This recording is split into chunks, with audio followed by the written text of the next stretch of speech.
Alright, Shalom. Before I get started, Barakati Yahweh, Barakati Yahweh Shai, Barakati Yahweh, Barakati Yahweh Shai, Barakati Yahweh, Barakati Yahweh Shai, Kahala Yahweh, Bahashem, Yahweh Shai, Bahashem, Rachakodash. Secondly, I want to give double honors to the elders apostles, the great millstone, who rule well and teach well, and who are the true leaders of Israel today. Also, like to give another shout out to the head of the Man of Israel camp, Chazat, whom I teach under down here in Greenville, South Carolina. And also like to give another shout out to you, sincere Akim, you brothers out there that's pushing this truth in all sincerity and righteousness in these last days. And also like to give another shout out to you Israelite foreigners that's looking like the other heathen nations causing confusion, coming back to your heritage in these last days. And another quick shout out to you few outlaws, you sisters out there that stand in order and doing what y'all need to do in these latter days. Alright, to y'all, let's say shalom. Alright, now I'm coming back through the spirit and power of Yahweh Shian Washai with another quick exhortation. I was watching the Elders Apostles live camp. Well, you know, they went out Saturday, but I ended up watching it Sunday, Sunday morning or whatnot, when I had kind of got up around that, around the morning time, and towards the end of their camp, like last 3 minutes of their camp, they were basically talking about how this dude, went back into the world, left this truth, he went back into the world, to save us some money to pretty much, buy his mom a damn new house, man, right? And the Lord ended up killing him, man. You see, showing you, man, the Lord ain't playing, man. The Lord is sending that judgment, man. This nigga went back into the world, just to buy his mom a new house. Man, you could have did that while you was in the truth. You could have, not saying put that first, but you could have did that while still being in truth, Not saying, and really, you should have had that mindset of, nigga, I'm not about to buy my mom a new house when I know the end is here, man, at that, you know what I'm saying? But I'm going to let Elder Apostle Gabar, speak on it, and we're going to get a couple scriptures and we're going to end it. Of Yahweh. And the example is what the apostle gave him. The example of that guy, he actually left this beautiful knowledge, tried to go back in the world, tried to make some money, being a singer, I think he wanted to be, trying to make some money so he could buy his mother a house. Now, although it sounds noble, you don't put this knowledge aside and try to go back. You don't do that. All right? Because this knowledge, our Lord had to suffer on the cross for us to get it. So we got to treat this knowledge with respect. Okay? And he didn't do that. That's why the Lord took his ass out. And there's going to be many more being taken out before putting this knowledge on the back burner and doing what they want to do in the world. Go ahead. And if it You see that? That man really left the truth just to buy his mom a new fucking house, man. You see? And look, the Lord took his ass out. Now he back in the spiritual realm. He back in his right mind. He ashamed what the fuck he did, man. Cause he should have knew better at the end of the day, man. This man knew not to lead his truth, not to lead his ministry. You should have known not to turn his back on Yahweh Shian Washai. You put Yahweh Shian Washai into open shame, man, once you did that shit, man. And guess what the Lord did? Took his ass out, man. The Lord, like the Lord said, man, judgment must begin at the house of Yahweh Shian Washai, the house of God, man. Which are you so-called Negroes, Hispanics, and Native Indians, man. So, hey, man, all you niggas who turned y'all back on the plow, hey, best believe the Lord gonna have a very harsh judgment on you, man. Because like I said, man, you put the Lord in open shame, man. So look at these couple little scriptures that I gathered, It's the book of Luke, chapter 9. It's the book of Luke, chapter 9, and verse 62. It says, and Yahweh Shai said unto him, no man having put his hand to the plow and looking back is fit for the kingdom of Yahweh. You see, so if you was in this ministry once upon a time, and you just turned your back on the plow, going out to the highways and byways, doing your videos, etc. Hey, the Lord say, and you look back at that, meaning you turned your back on this like Lot's wife, you turned your back. Guess what? The Lord said, you is not fit for the kingdom at the end of the day, man. And that's right. You shouldn't be fit for the kingdom you shouldn't be fit for the kingdom of heaven, man. Why? Because you turning your back on Yahweh Shian Washai, man. You turning your back on this truth because you see this truth as a second priority, man. No, this truth is your first priority. This is your first love, man. So feel this wisdom. This is your first love, man.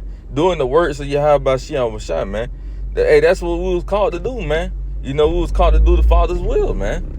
You know, like what the Lord Yahweh shall say, I come not to do my own will, but the will of him that sent me. And that's the same thing with us. We not here to do our own will, trying to, you know, get a good house for our moms or our damn selves, or, you know, do the shit of this world, you know, trying to get a good career here. No, we called to do the Father's will and truth and sincerity, man.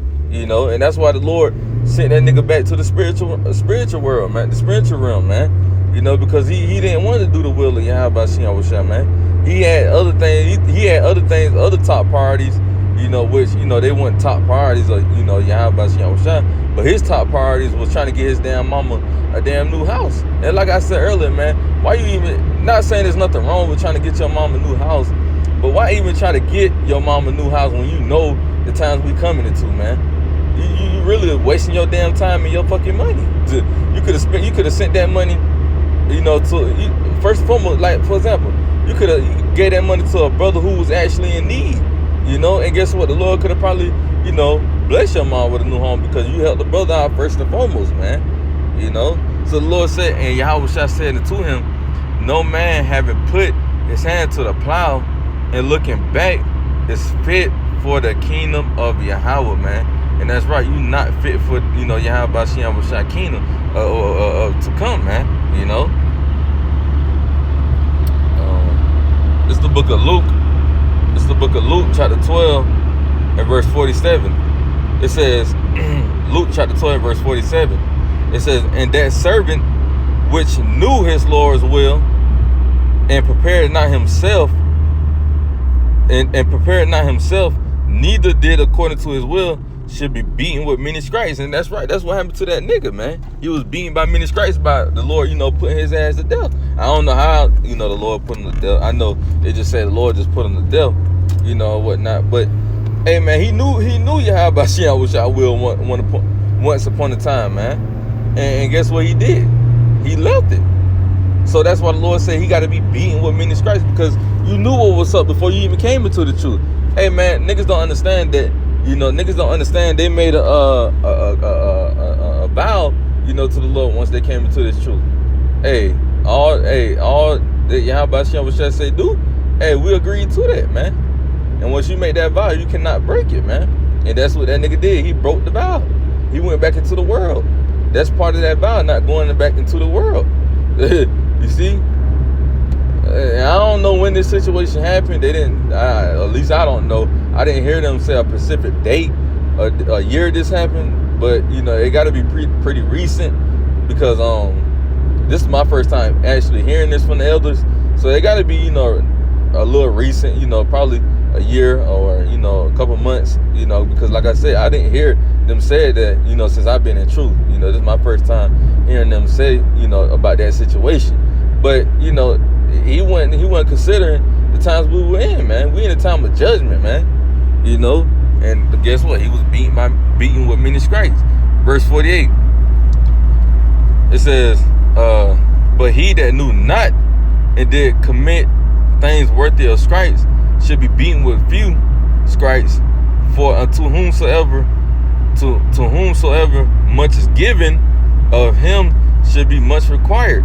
And to whom man have committed much, of him they will ask the more. You see, so if you know better, you're gonna do better, right? Just like, for example, I always, you know, give this analogy, right? If you got, let's just say, for example, you 17, 16 years old, and your mom tell you to watch your little brother, which is like, he like 4, 5, 6 years old, and you know your mom says she ran to the store real quick, watch him. Now, if your little brother start drawing on the fucking, your mom told you to watch him now, your little brother start coloring on the fucking wall and, you know, getting into, you know, shit, you know, fucking up shit. But what you think gonna happen? Your mom gonna more than likely cut your ass, right? Because you knew better. You old enough. You should know not to let him write on the damn wall. You just sitting there and let him do it. You're gonna be beaten with many stripes compared to the little boy who don't really know better that drew on the wall. He gonna get his ass tore too, but it ain't gonna be as worse as yours. Because why? Your mama told you specifically to watch him, man, because you know better. He don't really, you know what I'm saying?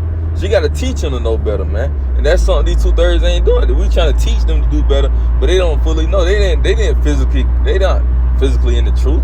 like how we are. So we're going to get beat by more stripes because we know better. They don't. So that's why the Lord took his ass out, because he knew better. He knew not to lead this goddamn truth, man. And what he did, he still did it on his own will.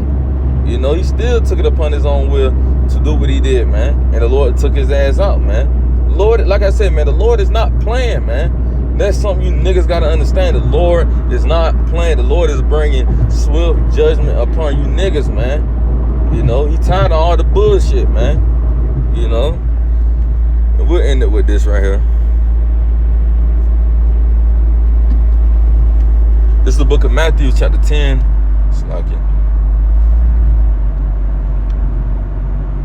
This is the book of Matthew, chapter 10, and verse 37. And it says, he that loveth father or mother more than me is not worthy of me.